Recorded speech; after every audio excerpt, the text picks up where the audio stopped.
Hi hello guys, welcome back to my channel. இன்றைக்கி நம்ம சேனலில் குலாப் ஜாமுன் எப்படி செய்கிறதுன்னு பார்க்க போகிறோம்.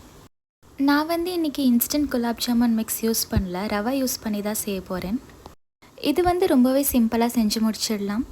இது ரொம்பவே சாஃப்டாக இருக்கும், உள்ளேருந்து ரொம்ப ஜூஸியாக இருக்கும். எப்பயுமே இன்ஸ்டன்ட் குலாப் ஜாமுன் யூஸ் பண்ணி தான் பண்ணியிருப்பீங்க.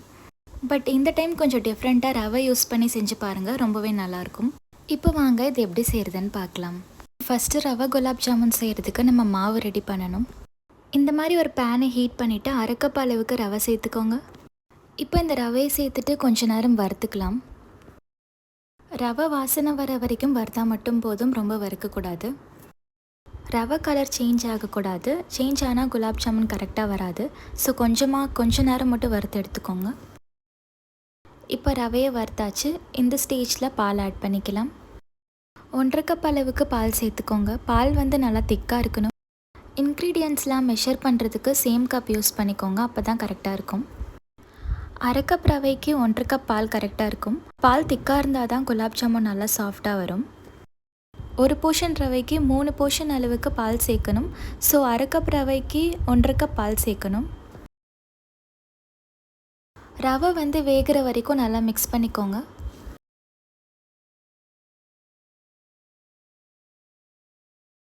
ரவை நல்லா திக்காக வரும், ஸோ அது வரைக்கும் நல்லா கலந்து விட்டுக்கோங்க.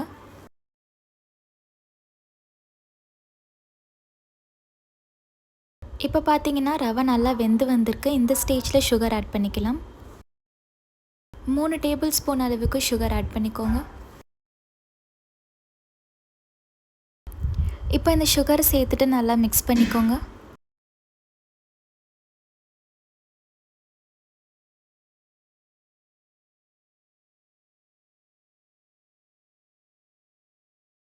ஒரு 2 டேபிள் ஸ்பூன்ஸ் அளவுக்கு பால் பவுடர் சேர்த்துக்கோங்க. உங்ககிட்ட இல்லைன்னா நீங்கள் ஸ்கிப் கூட பண்ணிக்கலாம்.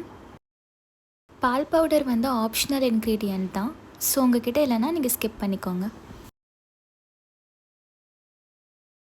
இந்த பால் வத்துற வரைக்கும் நல்லா மிக்ஸ் பண்ணிகிட்டே இருங்க.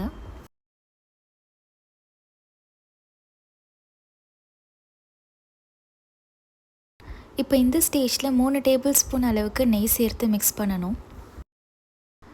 கொஞ்சமாக நெய் சேர்த்துட்டு மிக்ஸ் பண்ணிகிட்டே இருங்க. இது ஒரு மொத்தமாக சேர்க்கக்கூடாது. நடுவில் நம்ம நெய் சேர்த்துட்டு மிக்ஸ் பண்ணிகிட்டே இருக்கணும். நெய் சேர்த்தா இது ரொம்ப வாசனையாக இருக்கும். உங்களுக்கு நெய் பிடிக்கலன்னா நீங்கள் எண்ணெய் கூட யூஸ் பண்ணிக்கலாம்.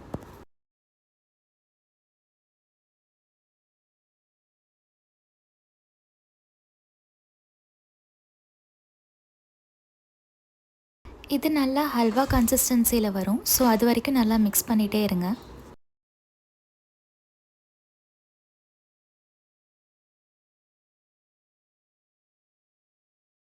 இப்போ பார்த்தீங்கன்னா அது நல்லா ஹல்வா கன்சிஸ்டன்சியில் வந்திருக்கு. இந்த ஸ்டேஜில் ஸ்டவ் ஆஃப் பண்ணிக்கலாம். இப்போ இது கொஞ்சம் நேரம் ஆறட்டும். இப்போ இந்த மாவை நல்லா பிசைஞ்சு எடுத்துக்கோங்க. இந்த ஸ்டெப் ரொம்பவே இம்பார்ட்டண்ட். கையில் கொஞ்சமாக நெய் இல்லைன்னா எண்ணெய் தடவி பிசைஞ்சுக்கோங்க, அப்போ தான் நல்லா ஒட்டாமல் பிசைய வரும். நம்ம எந்த அளவுக்கு பிசைஞ்சு எடுக்கிறோமோ அந்த அளவுக்கு குலாப் ஜாமுன் சாஃப்டாக இருக்கும்.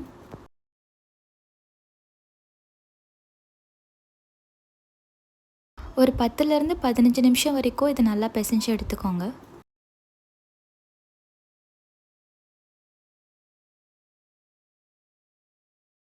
இப்போ பார்த்தீங்கன்னா இது நல்லா பிசைஞ்சாச்சு. இப்போ கையில் கொஞ்சமாக நெய் தடவி குட்டி குட்டி உருண்டையாக பிடிச்சிக்கலாம். நீங்கள் இந்த உருண்டையை பெருசாக பிடிக்கக்கூடாது, ரொம்ப குட்டியாக தான் பிடிக்கணும். அப்போ தான் பொரிக்க போது உடையாமல் வரும். கொஞ்சம் நல்லா அழுத்தி உருண்டை பிடிச்சிக்கணும், அப்போ தான் குலாப் ஜாமுன் கரெக்டாக வரும். இந்த உருண்டை பிடிக்கிறதுக்கு நீங்கள் ஆயில் கூட யூஸ் பண்ணிக்கலாம்.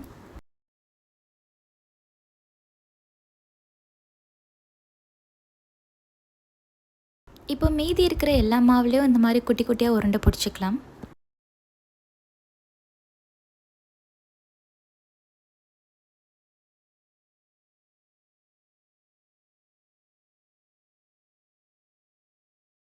ஒரு பேனில் டீப் ஃப்ரை பண்ணுறதுக்கு ஆயில் ஊற்றிக்கோங்க. இப்போ நம்ம உருட்டி வச்சுருக்க குலாப் ஜாமுனை எண்ணெயில் போட்டு பொரித்து எடுத்துக்கலாம். எண்ணெய் வந்து கொஞ்சம் மீடியம் சூடில் இருக்கணும்.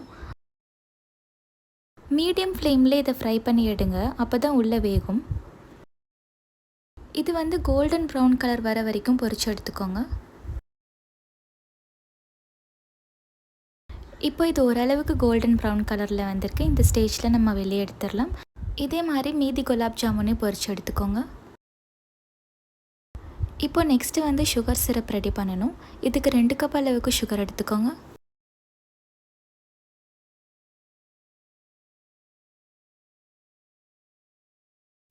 ரெண்டு கப் அளவு சுகருக்கு 3 கப் அளவுக்கு தண்ணி ஊற்றணும். இதே கப்பில் 3 கப் அளவுக்கு தண்ணி ஊற்றிக்கோங்க. அளவு வந்து ரொம்ப ரொம்ப இம்பார்ட்டண்ட். ஸோ ஒரே கப் யூஸ் பண்ணிக்கோங்க இன்க்ரீடியன்ட்ஸ் மெஷர் பண்ணுறதுக்கு.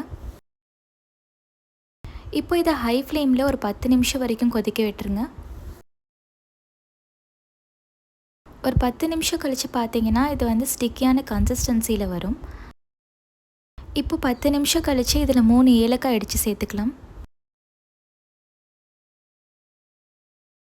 ஒரு 1லேருந்து 2 ட்ராப் அளவுக்கு லெமன் ஜூஸ் ஆட் பண்ணிக்கலாம்.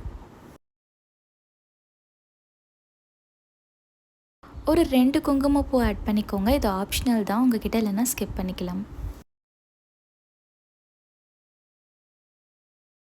இப்போ இதோட கன்சிஸ்டன்சி நல்லா ஸ்டிக்கியாக இருக்குது. ஸோ இந்த ஸ்டேஜில் நீங்கள் ஸ்டவ் ஆஃப் பண்ணிக்கலாம். நம்ம பொரிச்சு வச்சுருக்க குலாப் ஜாமுனை இதில் சேர்த்துக்கலாம். இப்போ இந்த சுகர் சிரப்பில் இந்த குலாப் ஜாமுன் நல்லா ஊறணும். ஒரு 6 to 7 ஹவர்ஸ் வரைக்கும் இது நல்லா ஊற வச்சுக்கோங்க. இப்போ ஒரு 6 ஹவர்ஸ் வரைக்கும் இது ஊறிருக்கு. அவ்வளோதான், குலாப் ஜாமுன் ரெடி ஆகிடுச்சு. இதோட டேஸ்ட் வந்து நம்ம இன்ஸ்டன்ட் குலாப் ஜாமுன் மிக்ஸ் மாதிரியே இருக்கும். நீங்களும் அதை ட்ரை பண்ணி பாருங்கள். உங்களுக்கு இந்த வீடியோ பிடிச்சிருந்துச்சுன்னா லைக் பண்ணுங்கள், ஷேர் பண்ணுங்கள், சப்ஸ்கிரைப் பண்ணுங்கள்.